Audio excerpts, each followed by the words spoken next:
ঈদে মিলাদুন নবী এটা ইসলামের একটা বড় বিদআত। ইসলামের প্রথম 600 বছরে এই শব্দটা আপনারা পাবেন না।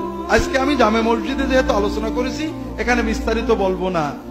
রাসূলুল্লাহ সাল্লাল্লাহু আলাইহি ওয়াসাল্লাম থেকে সাহাবীগণ 600 বছর সিরাতুন নবী, সাহাবী তাবী, চার ইমাম আবু হানিফা, আমাদের আব্দুল কাদের জিলানী, কি বলে ইমাম গাজালি সহ সবাই, তারা কেউ মিলাদুন নবী পালন করেনি, সিরাতুন নবী পালন উদযাপন আলোচনা করেছেন সেটা সারা বছর এবং সারা বছর।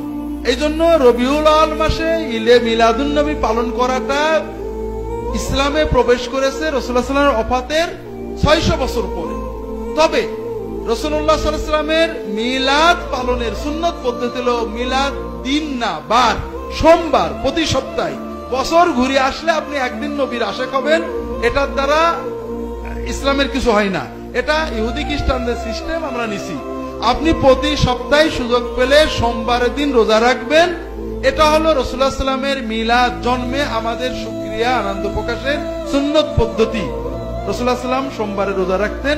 সাহাবায়ে কেরাম প্রশ্ন করেন, ইয়া রাসূলুল্লাহ, আপনি সোমবারে কেন রোজা রাখেন? তিনি বলেন, আমি এই দিনে জন্মেছি এবং এই দিনে আমি নবুয়ত পেয়েছি। অন্য হাদিসে আসছে নবীজি সোমবারে হিজরতও করেছেন, সোমবারে মদিনায় পৌঁছেছেন। আমরা জানি সোমবারে তার মৃত্যুও বটে।